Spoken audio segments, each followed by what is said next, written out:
राजन नाईक नहीं जीते हैं, भारतीय जनता पार्टी जीती है। राजन नाईक कमल निकाल के चुनाव लड़ जाए ना, समझ में आएगा कितना वोट मिला है। जहां उनका घर, जहां उनका जन्म है, वहां 2 बार आ रहे हैं वो। और जो है इतना बदतमीजी से उन्होंने बात किया हर उम्मीदवार से, जो है हर कैंडिडेट से, जैसे कि उनका नौकर है, उनका गुलाम है। हम उनके गुलाम है क्या? हम नहीं सुनेंगे उनका। जो है दिखा देंगे, आ जाए विधानसभा लड़ने, दिखा देंगे नालसपारा में उनको 4 साल बाद जा रहा है। 16 नंबर से मैसेज आ रहा है, 22 नंबर से मैसेज आ रहा है, कंटिन्यू फोन आ रहा है। लेकिन राजन नाईक बोलते हैं हमारे पास तो वोट बैंक ही नहीं है, हम तो यूट्यूब और फेसबुक के नेता हैं। तो कोई बात नहीं, आप चुनाव लड़के देख लो, आप धोखेबाज हो, आप झूठे हो। इस बार वसई विरार में जो टिकट बांटे गए हैं लोगों का, उस पर भी सवाल है। भारतीय जनता पार्टी हो, बहुजन विकास अघाड़ी हो या अन्य दूसरी कुछ पार्टियां हैं, जैसे जैसे कैंडिडेट्स को दिया, उसमें अधिकांश लोग, आपने देखा है कि उसमें एक असंतोष की लहर चल रही है। कुछ लोग ये कह रहे हैं कि हमको मिलना चाहिए था, और कुछ लोग कह रहे हैं कि हमको जो दिया है वो आड़ा टेढ़ा दे दिया, इधर का उधर दे दिया। इन सारी बातों को लेकर हमारे साथ हैं शिवाजी समाज सेवक हैं और राजनीतिक विश्लेषक हैं। आप इसको किस दृष्टिकोण से देखते हैं? आपका ओपिनियन क्या है इस पर कि जो टिकट डिस्ट्रीब्यूशन हुए हैं उसमें आप पार्टी में भी हैं और एक विश्लेषक भी हैं, क्या कहेंगे इस पूरे सिनारियो कैसे समझते हैं आप? राजन नाईक जी ने जो टिकट का बंटवारा किया है, मैं पहले से कह रहा था कि राजन नाईक को इसका आप इंचार्ज मत बनाओ, किसी दूसरे को प्रदेश से यहाँ पे लेके आओ, ताकि वो यहाँ देख सके कि हमारे हर वार्ड में जो कैपेबल कैंडिडेट हैं उनके साथ में न्याय हो सके। मैं डे 1 से कह रहा था, लेकिन राजन नाईक को यहाँ पे निवडणूक इंचार्ज बनाया गया। उन्होंने पार्टी को बर्बाद करने का, पार्टी को चुनाव हराने का पूरा ठेका लिया है। उन्होंने हमारे पार्टी में अच्छे कैंडिडेट होने के बावजूद भी उनको टिकट नहीं दिया, ताकि वो आदमी जब टिकट नहीं मिलेगा और उसको ऐसा बोला गया तेरे को जो करने का जाके कर ले, तू मेरा कुछ नहीं उखाड़ सकता है, मैं 4 साल यहाँ पे विधायक हूँ। ऐसा उन्होंने उम्मीदवार से अपने बंगले में बैठ के बात किया है, पेट्रोल पंप के बगल में जो उनका बंगला है वहाँ पे। और लोगों ने जाके निर्दलीय फॉर्म भरा, और एक बार भी जाके उनसे ये नहीं कहा गया कि आप फॉर्म विड्रॉ कर लो। वहीं आप नरेंद्र मेहता जी को देख लो, उन्होंने हर आदमी को जो है अपने यहाँ, चाहे अपने यहाँ बुला के, चाहे वहाँ जाके उन्होंने विड्रॉ कराया। राजन नाईक ने इस तरह की भाषा का बात करके लोगों को जो है अपक्ष फॉर्म भरने को लगाया। मुझे पूर्ण विश्वास है राजन नाईक ने वसई विरार महानगर पालिका चुनाव हारने का ठेका लिया है। पार्टी में रह के बहुत गंभीर आरोप लगा रहे भाई। मैं राजन नाईक के चुनाव विधानसभा में मैंने उनका प्रचार किया है। मैंने अपने पैसे से 4 कार्यालय खोला है। मैंने 14 लाख रुपया खर्च किया है। उनके जीजा हमारे साथ में पूरा चुनाव प्रचार में थे। उनके जीजा ने प्रॉमिस किया जाके प्रगति नगर तुलिन क्षेत्रों में कि हम जो है सिलाई मशीन दिलाएंगे। और चुनाव जीतने के बाद राजन नाईक के जीजा बोलते हैं कि जो है राजन नाईक हमारा बात नहीं सुनते हैं, मैं उनके बेटे प्रतीक से बात करूंगा। हम जब उनके पीछे पड़े तो उन्होंने कहा कि हमको एक बार राजन नाईक को तिलक लगाने का था, हमने लगा दिया। अब राजन नाईक जो है वो अपना नसीब खुद भोगे, जो है ऐसा करके हमको जवाब दिया उन्होंने। पार्टी में जो असंतोष है, पार्टी जीत भी रही है, पिछला इलेक्शन उन्होंने जीता, इस बार भी अगर वो जीतते हैं तो कहीं ना कहीं शीर्ष नेतृत्व को ये कहेंगे भाई उनका निर्णय सही है अगर जीतते हैं तो। राजन नाईक नहीं जीते हैं, भारतीय जनता पार्टी जीती है। राजन नाईक कमल निकाल के चुनाव लड़ जाए ना, समझ में आएगा कितना वोट मिला है। जहां उनका घर, जहां उनका जन्म है, वहां 2 बार आ रहे हैं वो। हमारे नालसपारा से जीते हैं, वो नालसपारा के सिटीजन नहीं है। नालसपारा में आके जो है भारतीय जनता पार्टी का, जहाँ पे उत्तर भारतीय समाज है, वहाँ से जीतते हैं। उनको राजेंद्र ठाकुर नालसपारा लेके आए हैं। और जो है इतना बदतमीजी से उन्होंने बात किया हर उम्मीदवार से, जो है हर कैंडिडेट से, जैसे कि उनका नौकर है, उनका गुलाम है। हम उनके गुलाम है क्या? हम नहीं सुनेंगे उनका। जो है जो होना हो जाए, जो है दिखा देंगे, आ जाए विधानसभा लड़ने, दिखा देंगे नालसपारा में उनको 4 साल बाद। कहीं ऐसा तो नहीं कि आप नाराज हैं इसलिए आप ऐसे बयान दे रहे हैं? मैं इच्छुक उम्मीदवार था ही नहीं, मैं तो टिकट मांगा ही नहीं था ना। आपने जो प्रॉमिस किया, हम जिसके पास वोट मांगने गए थे, हमने प्रॉमिस नहीं किया, आपने प्रॉमिस किया। आपने प्रॉमिस किया, आज हम किस मुंह से फिर से वोट मांगने जाए किसी उम्मीदवार से? उम्मीदवार लोग का हमको सुबह से फोन आ रहा है, इनके जितने उम्मीदवार है सबका फोन आ रहा है, भाई हाँ मेरे लिए वोट मांगो, मेरे लिए वोट मांगो। सबका मोबाइल में जो है मैसेज है कि हमारे लिए आओ, हमारे लिए आओ। 10 नंबर से मैसेज आ रहा है, 16 नंबर से मैसेज आ रहा है, 22 नंबर से मैसेज आ रहा है, कंटिन्यू फोन आ रहा है। लेकिन राजन नाईक बोलते हैं हमारे पास तो वोट बैंक ही नहीं है, हम तो यूट्यूब और फेसबुक के नेता हैं। तो कोई बात नहीं, आप चुनाव लड़के देख लो, मालूम पड़ जाएगा कि आप कितने बड़े नेता और हम कितने बड़े नेता हैं। हम तो पिछले 25 साल से जमीन पे काम कर रहे हैं, हमने विवेक पंडित साहब में काम किया है। हम 25 साल से जमीन पे, तुम तो नालसपारा के हो ही नहीं, तो तुम हमको कहाँ से पहचानोगे? वरिष्ठों को जो है हमारी कंप्लेन करते हैं कि मैं उनको विरोध करता हूँ। मैं विरोध क्यों कर रहा हूँ वो तो पूछो। 1 साल से आप जो है आपने हमको कहीं मुंह दिखाने के लायक नहीं रखा है। हमने आपका प्रचार किया, इसलिए आप धोखेबाज हो, आप झूठे हो। अधिकांश लोग जो आज चुनाव में या तो निर्दलीय अपक्ष भरे हैं फॉर्म, या तो वो पार्टी से अपेक्षा रख रहे थे कि उन्हें पार्टी टिकट दे। 600-650 के ऊपर इच्छुक उम्मीदवारों ने फॉर्म भरा था।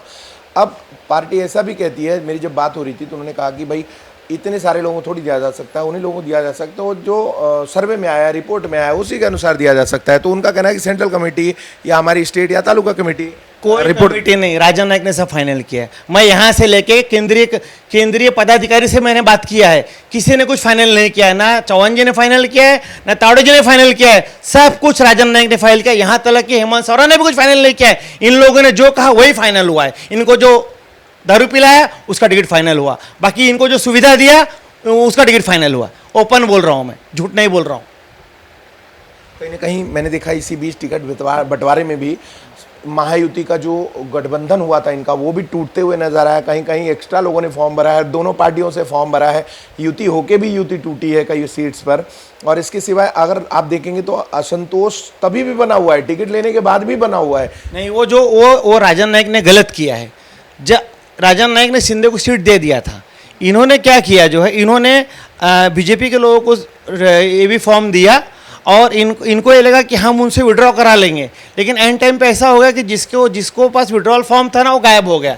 इसके लिए वो 2 ही जगह ऐसा हुआ है, उसमें भी राजन नाईक ने गद्दारी किया है उम्मीदवार के साथ में, वो भी नालासोपारा में जो हुआ है। अच्छा, तो जो लोग ये भी मान रहे हैं कि ये भी कह रहे हैं कि इनके पास कार्यकर्ता थे, अगर 600-700 लोगों ने इच्छुक उम्मीदवार फॉर्म भरे थे तो बाहर की पार्टियों से आए हुए लोगों को टिकट मिला है, जिस वजह से और संतोष फैला उसमें। वो सब राजन नाईक का डिसीजन है। ऐसा जब आपके पास उम्मीदवार वहाँ पे है, कैपेबल उम्मीदवार है, तो आपने उसको टिकट क्यों दिया? मैंने पहले कहा था उसको कार्यकर्ता बना के रखो ना, कार्यकर्ता बना के रखो। 5 साल उसे कार्यकर्ता का, आज 10-10 साल से 20-20 साल से। भवनाथ सिंह 36 साल से कार्यकर्ता थे। राम नाईक जी से मैं जो है स्कूल जाता था तब से मैं देखता था वो राम नाईक जी का प्रचार कर रहे हैं। बेचारे आज भी अपक्ष फॉर्म भरे, आपने उनसे बात भी नहीं किया विड्रॉ करने की जो है।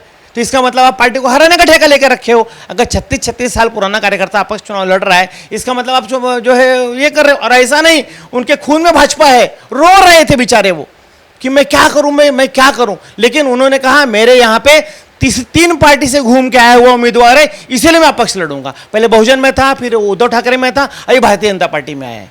इसीलिए वो बोल रहे हैं मैं जीत से लड़ रहा हूं जो है बेचारे। तो क्या करना चाहिए आपको? आप भी तो पार्टी में है, आप रिपोर्ट देते होंगे और लोग रिपोर्ट देते होंगे, तो क्या निर्णय लेना चाहिए? लोक संख्या तो सबको खाली मेरी शिकायत करते हैं कि शिव प्रताप सिंह खाली मेरी बुराई करता है। अरे मैं बुराई क्यों कर रहा है? कभी मुझसे किसी ने पूछा क्या? मैं 14 लाख रुपए अपने खीसे से खर्चा किया हूँ, 4 ऑफिस चालू किया हूँ। मैं राजन नाईक अचानक विरोध क्यों करने लगा? राजन नाईक मेरे ऑफिस में आए थे, मैं उनके यहाँ कभी नहीं गया आज तक जो है। वो आए थे मेरे यहाँ, मुझे मदद करो जो है। और मेरे तुलन विभाग में कितना वोटिंग मिला है आप देख लो, विधानसभा को काउंटिंग में घर घर जाता हूँ मैं, घर घर मेरे संपर्क है जो है। मैं पिछले 25 साल से फ्री ट्यूशन चलाता हूँ, पिछले मंदिरों में जो है। मेरा बच्चा जो 5 साल का था आज वो वोटर हो गया है। इनको बता दूंगा ना चुनाव में क्या होता है। तो आपका लक्ष्य क्या है? आपने कहा मैंने फॉर्म नहीं डाला था इच्छुक उम्मीदवार, क्या आपको ऐसा कुछ था कि आपको नहीं मिलेगा इसलिए? देखिए, मैं संघ कार्यकर्ता हूँ। मैं 10 साल की उम्र में मैं संघ का शिविर ज्वाइन किया हूँ। नालासोपारा पश्चिम उमा देवी जो मंदिर है वहाँ से मैं संघ के शिविर में गया 10 साल की उम्र से। तब से मैं संघ का कार्यकर्ता हूँ। मैं समाज सेवा काम करता हूँ। मेरे को टिकट का कोई लालच नहीं है। मैं नगर से कोई टिकट मांगा ना कोई टिकट मांगा।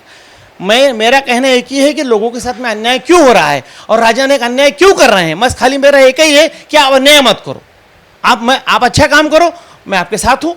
हमने आपको चुन के लाया, हमने पैसा खर्चा किया, हम गली गली घूमे, हम चाली घूमे, हमने लोगों का जो है ओटला बनवाया।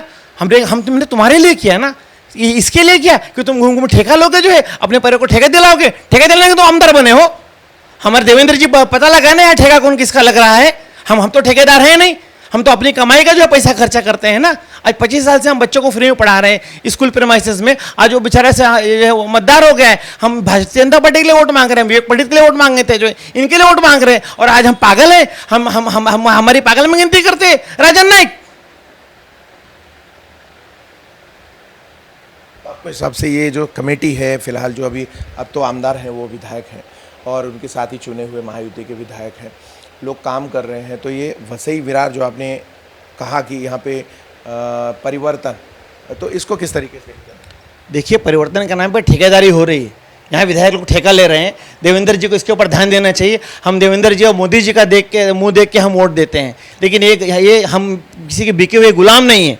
कि जो आप किसी को भी जो है डकैत चोर डकैत को ला के जो टिकट दे दोगे हम उसको समर्थन देंगे, ये गलत बात है। ये हमारा स्थानिक चुनाव है, ये हमारा लोकल चुनाव है, हम डकैत चोर को हम उम्मीदवार हम जो है नगर सेवक नहीं बनाएंगे। किन की तरफ इशारा है आपका, कौन ऐसे कैरेक्टर है? जो भी आए हैं भूमाफिया लोग, भूमाफिया लोग सरकारी जमीन कब्जा करके जो है चालियां बनाए, पैसा कमाए। आज वो लोग पैसा बांट रहे हैं, जहाँ आरती में जो है पैसा दे रहे हैं 500 रुपया। कौन से घर की आरती में पैसा 500 रुपया दिया जाता है मुझे बताओ? आज मंदिर में लोग जाते हैं छुट्टा ढूंढते हैं, भाई छुट्टा लाओ छुट्टा लाओ, वहाँ 500 रुपया बांट रहे हो आप, जो है ज़्यादा पैसा कमा लिया लोड बेरिंग बना के वहाँ 15 नंबर में। तो आपका भी सीधा आरोप है कि ये पैसे का बांटने का नया तरीका है। हाँ, पैसा बांटने का नया तरीका है ना, ये क्या है? घर में बताओ कितने हुए, उतना पैसा आपको आरती में डाल दिया जाएगा। क्या फालतूगिरी है? काम करो, चुन के आओ ना। 10 साल आप नगर सकते, आपको 500 रुपये देने की क्या जरूरत है? कोई देता है क्या ऐसा पैसा? पहली बार देख रहे हैं हम जो है राजन नाईक के नेतृत्व में, राजन नाईक विधायक के नेतृत्व में।